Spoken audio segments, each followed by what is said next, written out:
Dear viewers, today we are going to discuss major assumptions of reader response theory. Reader response theory highlights the role of the reader during the process of interpretation.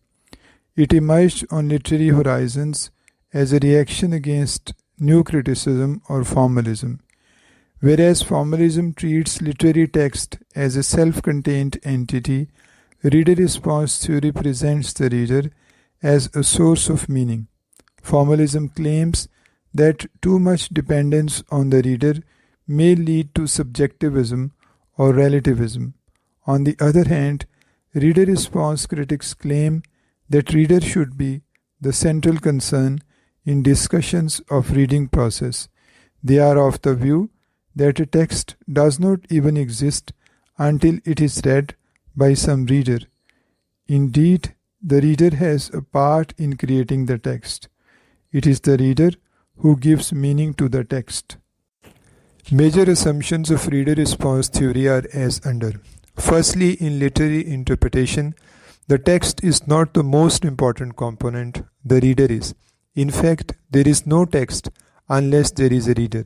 In a sense, the reader creates the text as much as the author does. So the critics should reject the autonomy of the text and concentrate on the reader and the reading process, the interaction that takes place between the reader and the text. It implies that reader response theory is subjective and relative. Secondly, reader response theory is based on rhetoric or art of persuasion, which was implied by the Greeks in oratory. Wayne Booth highlighted the reader's role in the interpretive act and called rhetoric the author's means of controlling his reader. For example, Booth analyzes the rhetorical strategies that Jane Austen uses in her novel Emma to ensure the reader sees things through the heroine's eyes.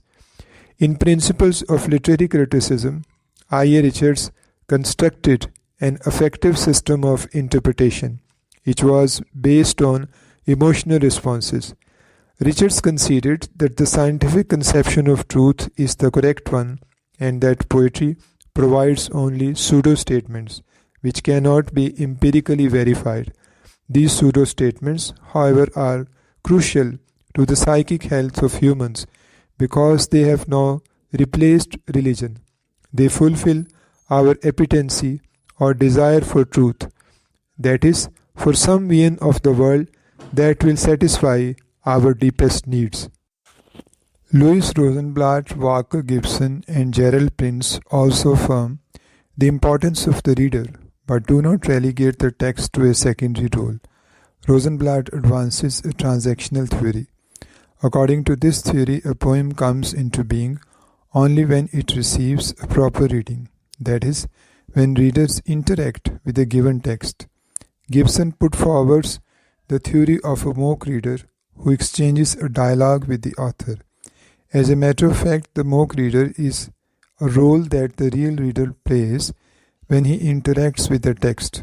According to Gibson, the critic overhears the dialogue between the mock reader and the author and interprets it. In this way, he reveals the author's strategies. In this theory, Gibson enhances the role of the reader in order to gain fresh critical insights. Prince adopts a similar perspective in his theory of a narrative. The narrative is one of the several hypothetical readers to whom the story is directed. These readers are actually produced by the narrative. They include the real reader with book in hand, the virtual reader for whom the author is writing, and the ideal reader of perfect understanding and sympathy. Yet, none of these is necessarily the narrative. Prince demonstrates the strategies by which the narrative creates the readers. The critics mentioned so far give equal weightage to the text and the reader in the interpretive act. They insist that the reader be taken into account, otherwise, the interpretation would be impoverished or defective.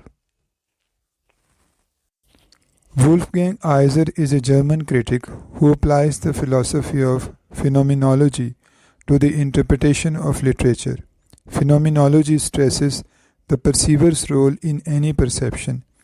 In this case, the reader is the perceiver and the reading experience is the perception. Iser asserts that it is difficult to separate anything known from the mind that knows it. According to Iser, the critic should not explain the text as an object, but its effect on the reader. However, Iser suggests that a text is a central part of interpretation. He also posits an implied reader, one with roots firmly planted in the structure of the text. So, his phenomenological beliefs keep him from the formalist notion that there is one essential meaning of a text that all interpretations must try to agree on. Readers' experiences will govern the effects the text produces on them. Moreover, Iser says a text does not tell readers everything. There are gaps or blanks, which he refers to as the indeterminacy of the text. Readers must fill in and thereby assemble the meanings, thus becoming co-authors in a sense. Such meanings may go far beyond the single best meaning of the formalist critics because they are products of such varied reader backgrounds. To be sure, Iser's implied readers are fairly sophisticated. They bring to the contemplation of the text a conversance with the conventions that enables them to decode the text. But the text can transcend any set of literary or critical conventions, and readers with widely different backgrounds may fill in those blanks and gaps with new and unconventional meanings. Iser's stance then is phenomenological. At the center of interpretation lies the reader's experience, nor does this creation of text by the reader mean that the resultant text is subjective and no longer the author's. It is rather, Iser says, proof of the text's inexhaustibility. Reception theory is another kind of reader-oriented criticism. It is also rhetorically grounded. It documents reader responses to authors and their works in any given period. Such criticism depends heavily on reviews in newspapers, magazines and journals, etc. The most important type of reception theory is promulgated by Hans Robert Jauss in his work Toward an Aesthetic of Reception.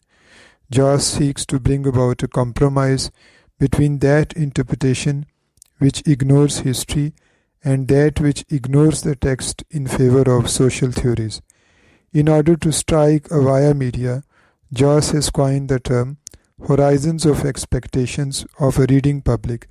These horizons of expectations result from what the public already understands about a genre and its conventions. For example, Pope's poetry was judged highly by his contemporaries, who valued clarity, decorum, and wit. The next century had a different horizon of expectations, so it diminished the stature of Pope. Similarly, Flaubert's Madame Bovary was not well received by its 19th century readers, who objected to the impersonal, clinical, naturalistic style. Their horizon of expectations had conditioned them to appreciate an impassioned, lyrical, sentimental, and florid narrative method. Mark Twain's novel Huckleberry Finn became the target of harsh and misguided criticism on the grounds that it contained racial slurs in the form of epithets like nigger and demeaning portraits of Negroes. Similarly, feminists have resented what they considered male chauvinistic philosophy and